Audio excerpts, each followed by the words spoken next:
You're probably watching this video while your boss is curled up asleep on the sofa, purring like a tiny space heater. But at this very same moment, somewhere else in the world, another cat with the exact same golden eyes is being called something entirely different: delicacy, tonic, bar snack. By just changing longitude, latitude, and language, a cat's place in human life can jump from family member to cheap source of protein in a single sentence. From northern Vietnam with the dish tau ho, a euphemism for cat meat, to southern China with the hot pot called dragon, tiger, phoenix, and all the way to Australia, where indigenous communities hunt feral cats as an invasive species. In some places, cats get birthday parties and personal Instagram accounts. In many others, they are seen as food that brings luck, health, or simply a cheap source of meat. This video is not something you watch just to kill 5 minutes and then scroll away. This is a journey around the world through the places where people still eat cat meat. From historical roots in war, poverty, and hunger, to the situation today, what the law says, what animal protection groups are doing, and the heated debates wrapped around 2 words: culture and cruelty.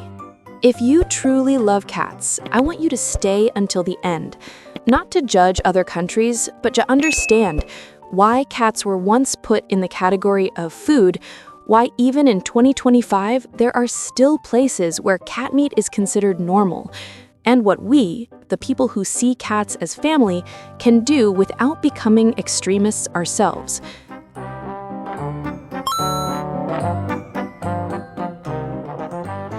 Before we dive into the map of where in the world people still eat cat meat, I want to make one thing clear with you. This video is not for you to share with the caption, "Oh my God, these people are so barbaric," and then walk away feeling more moral than everyone else. We're going to look at cat meat through 3 lenses. First lens is history and survival, when cats were just wild animals around the house, and war, famine, and disease pushed people to eat anything that could keep their families alive. Second lens is culture and belief. The stories of cat meat strengthens the bones, eat cat at the start of the year for good luck, black cat meat wards off bad luck, where the cat is forced into the role of a meowing medicine.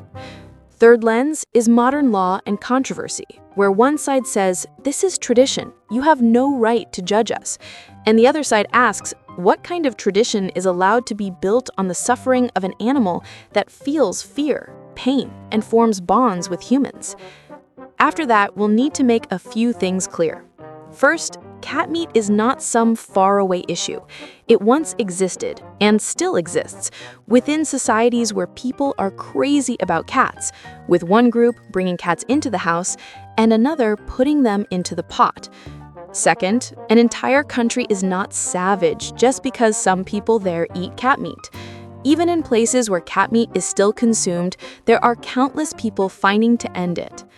Third, if you truly love cats, you need to understand the bigger picture: where cats came from, how they've been treated, why laws are changing in many places, and how the voices of cat lovers online, even a single comment or one share, can add up into real pressure for change. In the next sections, we'll walk through each stage, from ancient records and periods of hardship to today's cat meat villages and cat delicacies, and the international campaigns trying to stop all of this.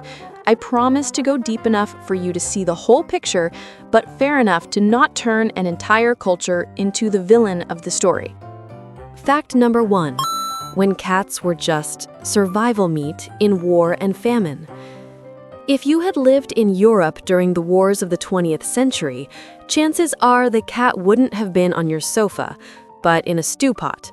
In many parts of France, Italy, and Spain, cats were once eaten as an emergency meat when war, harsh winters, and famine drove people to eat whatever they could to keep their families alive.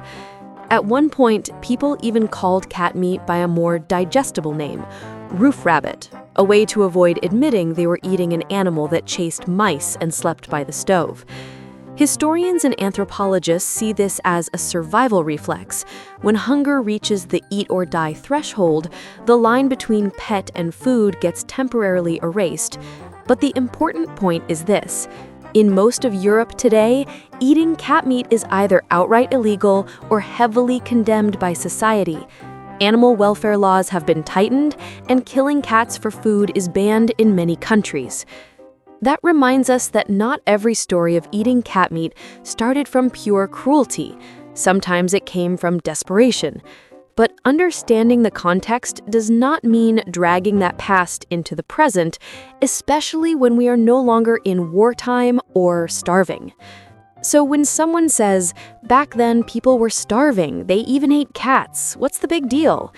You can calmly answer, yes, but back then, starving is not a moral permission slip for now eating for fun. The context has changed, and so has our knowledge about animal emotions and pain. Fact number 2. Southeast Asia, from Tiu Ho on the menu to international campaigns. If you zoom in on Southeast Asia, you'll see one of the hotspots of cat meat right in this region. In some parts of Vietnam, especially in the north, cat meat used to be sold under the name Tiu Ho, little tiger, a stronger, luckier-sounding phrase than calling it cat meat outright. Some people believe eating cat at the start of the year clears bad luck, that eating black cats wards off misfortune, or simply see it as an unusual drinking snack. Social scientists explain that in contexts of poverty, lack of information, and superstition, eating cats becomes a form of tonic or bad luck cleanser. International animal protection organizations estimate that in Cambodia, Vietnam, and Indonesia alone, more than 9 million dogs and over 1 million cats are killed for the meat trade every year, often in extremely cruel conditions, overcrowded cages, long-distance transport, and brutal slaughter methods. Many of these animals are actually stolen pets. But the picture isn't entirely dark. In Hanoi, authorities have repeatedly called on citizens to stop eating dog and cat meat due to disease risks, such as rabies, leptospirosis, and because of the image of a civilized, modern capital.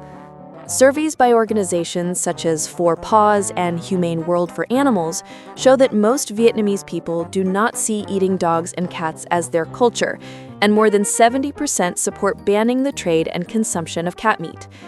Within the very same city, some people throw birthday parties for their cats, while others kill cats for a lucky drinking feast. But even in places where cat meat was used to be common, the wave of opposition is coming from local people themselves, not from Westerners flying in to lecture them on morality. If you live in these areas, the smallest thing you can do is refuse to spend money at places that sell cat meat, and speak up when you see cats being transported or traded illegally. Don't forget, many of those animals are beloved pets that someone out there is desperately searching for. Fact number 3. East Asia, from winter tonic to cities that start banning it. In some southern provinces of China, like Guangdong and Guangxi, cat meat was once considered a winter tonic, appearing in hot pots and stews under fancy names like dragon, tiger, phoenix, or snake, cat, chicken, with the belief that it warms the body and strengthens the bones. The cats used in these dishes are often collected from many provinces, transported over long distances, and many of them are strays or stolen pets taken from residential areas. But inside China itself, a strong wave of opposition has been rising. From around 2010 onward, domestic animal protection networks began organizing protests, collecting signatures, and exposing trucks illegally transporting dogs and cats. After the COVID-19 pandemic, the city of Shenzhen became the first in China to completely ban the trade and consumption of dog and cat meat, with new regulations clearly listing which species can be eaten and deliberately leaving dogs and cats off that list. Within the same culture, you can see two parallel images. On one side, hot pot restaurants touting tonic dishes. On the other, Chinese citizens holding banners that say dogs and cats are friends, not food, on their own streets. This reminds us, don't confuse a segment of people with an entire nation. If you're a tourist, you have every right to avoid markets or restaurants that serve dogs and cats. Your money is a silent vote. Whoever you give it to is who you help survive. Fact number 4. Not just Asia, festivals, rituals, and poverty in places you'd never expect. If you think eating cat meat is just an Asian thing, unfortunately, the map is more complicated than that. In some communities in Cameroon, Africa, eating cats is tied to rituals for good luck, seeing cats as animals that bring good fortune in certain ceremonies. In Peru, some towns once held food festivals featuring cat dishes based on historical stories that their ancestors had to eat cats to survive during periods of scarcity. This festival was banned by the courts in 2013 for cruelty and food safety reasons, but a few years later, there were still reports of it being held again, showing the tug-of-war between tradition and animal rights. In Switzerland, selling dog and cat meat is illegal, but there is still a legal loophole allowing individuals to kill and eat their own pets, even though this is intensely condemned by society, and animal groups have repeatedly campaigned to close this gap. Even in Australia, some indigenous communities around the Alice Springs area still have the practice of eating feral cats, partly for cultural reasons, partly because feral cats are an invasive species that severely harm native wildlife. Here, the debate isn't just poor cat, but also when one species is both a pet and a predator destroying native animals, how do we respond in a way that is humane and still protects the environment? The story of eating cat meat doesn't belong to some distant culture far away, but is part of the history and present of many regions around the world, each with its own mix of survival, poverty, belief, and a lack of updated knowledge about animal emotion and cognition. Instead of sharing posts with captions like "People from X and Y country are monsters," focus on asking, in that place, who is trying to change things? And how can I stand on their side? Supporting local groups, lawyers, and activists is always more effective than insulting an entire country from afar. Fact number 5. The 2020s. Cat markets, international campaigns, and the clash of culture versus compassion. Stepping into the 2020s, the cat meat picture sits between two powerful forces. On one side, cold numbers, millions of dogs and a large number of cats killed every year for the meat trade, crammed into cages, transported over long distances. Many of them are strays or stolen pets taken from residential areas. On the other, a wave of resistance stronger than ever, both from inside and outside the countries involved. Organizations like PAWS, Humane Society International, and Soy Dog Foundation are investigating, rescuing, lobbying for laws, and working with governments in Southeast Asia to end the dog and cat meat trade. In Taiwan, selling and consuming cat and dog meat has been completely banned since 2017. In South Korea, in 2024, the government approved a roadmap to phase out the dog meat industry, creating a powerful precedent for the region. In Vietnam, recent policy dialogues publicly described the dog and cat meat trade as a threat to public health and the country's reputation, alongside pilot projects to help people who depend on this trade shift to other livelihoods. Hanoi and international organizations have signed cooperation agreements on rabies control and support for those in the industry to transition to new jobs, which means even the government has chosen a side, a future without dog and cat meat. And this is where the debate reaches a peak. One side says, "This is our tradition, you don't get to impose Western standards on us." The other side asks, what tradition has the right to exist if it's built on fear and pain inflicted on an animal you yourselves call friend and pet? Cat meat today is no longer just about what's nutritious, but has become a test. How far are we willing to expand our moral circle from just humans to the animals that share our homes? Don't buy it. Don't eat it. Don't try it once just to know.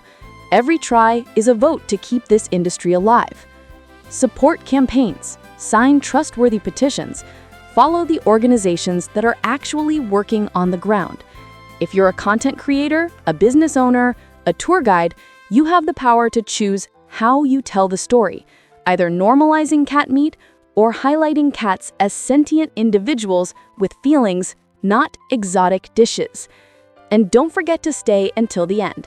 The next parts will be even more painful to hear, and the Science Corner will go straight to one core question. From a behavioral and neurological perspective, how do cats experience fear, pain, and attachment to humans, and how does that turn eating cats into a serious ethical issue?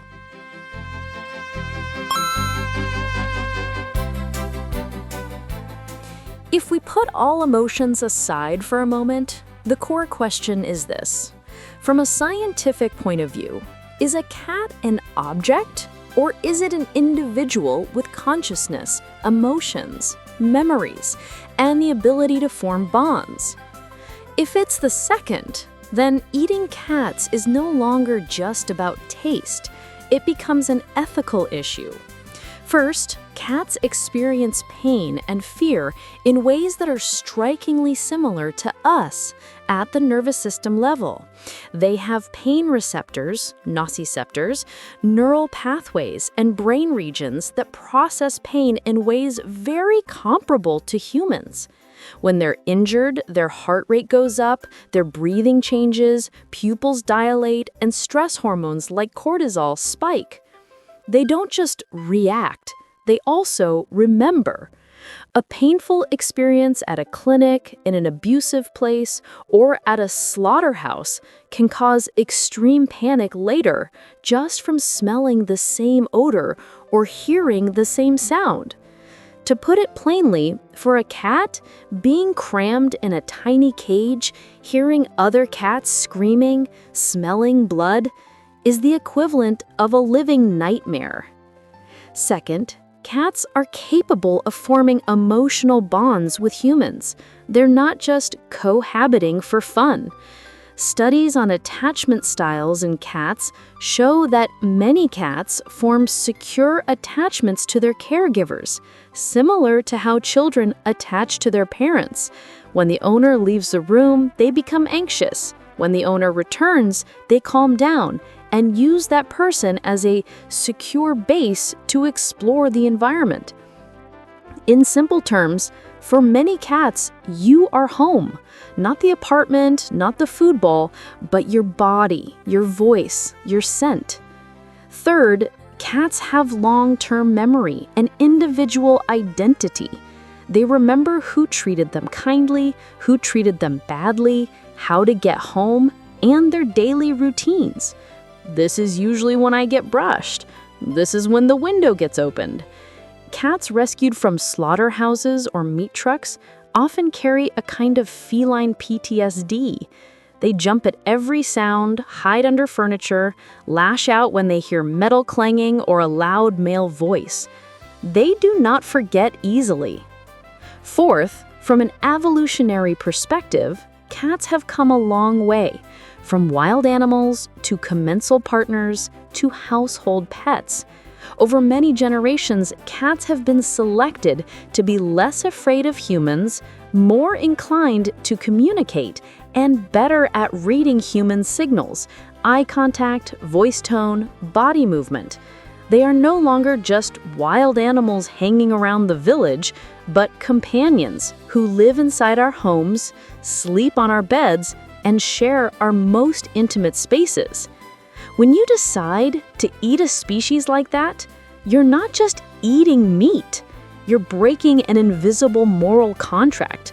You let them into your home, you let them trust you, and then in the end, you treat them as food. Finally, animal behavior science increasingly agrees on one point. Cats have a much richer emotional life than the cold, indifferent label humans love to put on them. They feel joy, fear, stress, loneliness, and they sink into grief when they lose a companion. A species like that, when treated as a raw material for food, will go through a long chain of negative emotional states, from the moment they are captured, confined, and transported until the moment they are killed. In short, if you accept that cats can feel fear, pain, and attachment, then the story of eating cats is no longer just culinary culture. It becomes a very direct question. Do we have the right to inflict that level of fear and pain on a species that could live with us and already has lived with us as family?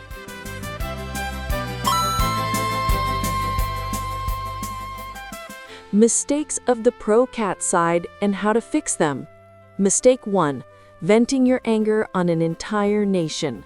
Calling people from XY barbarians or this whole country is disgusting only makes people there, including those who are fighting to save cats, turn their backs on you.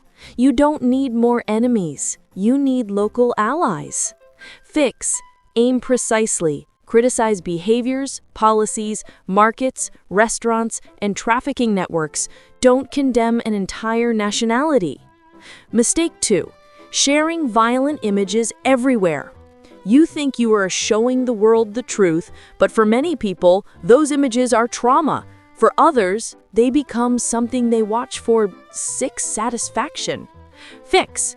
If you really need to use images, blur them, add content warnings, and prioritize linking to reputable organizations where images come with action, rescues, legal advocacy, not just shock content for views. Mistake 3. Using false or exaggerated information. Country X eats cats every day. 100% of people in Y eat them. These statements are both untrue and destroy your own credibility. Fix. Cite sources, use phrases like some groups, certain regions, some communities, and be willing to correct yourself if you find out you used the wrong numbers. Mistake 4. Turning yourself into an outraged keyboard warrior who does nothing concrete. You yell, you share in anger, and then that's it. No extra cats get saved out there. Fix. Choose fewer actions, but make them real. Sign a credible petition, donate a small amount once, unfollow channels that normalize cat meat, and talk to people around you in a calm but firm tone. Mistakes of the pro-cat meat side and some hard-to-swallow truths. Mistake 1. Mixing survival with eating for fun. War and famine are one thing. Today, you live in a city full of supermarkets and restaurants. Choosing to chew on a plate of cat because it's exotic, good for the bones, is something completely different. Don't drag your grandparents' hunger into the story to put lipstick on a choice that is purely about pleasure. Mistake 2. Hiding behind the word culture to dodge responsibility. If what you do has to be hidden, spoken in code, transported secretly, skirting the law, living in a legal gray zone, and makes most people of your own nationality feel ashamed, it's very hard to call that a beautiful culture. True culture doesn't need to skulk in the shadows. Mistake 3. Pretending not to know about cats' suffering. In the past, people might not have understood animal emotions. Today, everything is sitting right there on Google. Cats feel fear and pain and suffer severe stress throughout the capture, confinement, slaughter chain. Pretending they don't know anything anyway isn't ignorance anymore. It's a deliberate choice to ignore the truth. Quick checklist. If you truly want to stand on the cat side, in everyday life, be absolutely firm about not trying it once just to know, not inviting others, not reviewing, and not promoting places that sell cat meat. When you travel, if you see a menu using vague wording, images, or slang hinting at cat or dog, walk out and choose somewhere else. Your money is a vote. Don't vote for this industry to exist. Online, before sharing an outraged post, ask yourself, does this information have a source? Is it accurate? Does it come with suggested actions? Or is it just emotional clickbait? Prioritize sharing content that reports new laws, campaigns by reputable organizations, or rescue stories with clear details, not just slaughter videos posted just to farm engagement. When you argue online, target behaviors and systems directly and avoid insulting nationality, skin color, or religion. In terms of concrete actions, you can sign petitions, support, even very modestly, rescue organizations or local networks, and join community groups that speak up for cats but have clear rules. No doxing, no incitement to violence. If you're a content creator, decide, will your channel be a place that normalizes cat meat or a place that tells honest stories about cats and the people trying to protect them? Red flags to remember. Restaurants using slang names for cat meat, scenes of many cats crammed into cages outside a shop, people advertising collecting cats or buying cats by the kilo for unclear reasons, pages posting graphic abuse of cats to raise money but not being transparent about how that money is used. All of these are signs you should stay away, report, or pass information to rescue groups or relevant organizations if possible.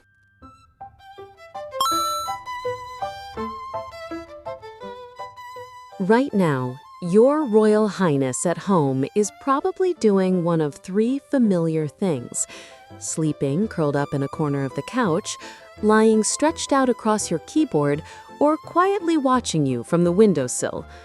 It has no idea about the global map of cat meat, knows nothing about transport trucks full of cages, and has never heard of debates over culture versus compassion. Its world is tiny: a food ball, a litter box, a few square meters of floor, and you. In that tiny world, you are everything. The footsteps that signal mealtime, the hand that touches its back every night, the voice it knows so well that it can feel your mood just from the way you sigh. For many cats, we've unknowingly signed a contract without ever reading it carefully. I'll let you into my home, I'll feed you, give you a place to sleep, and let you trust me. In return, you'll give me a sense of peace at the end of a long day. The problem is, in some places in the world, that contract has never been signed. The same species of cat, yet in one place it's given a name, in another it's given a price per kilo.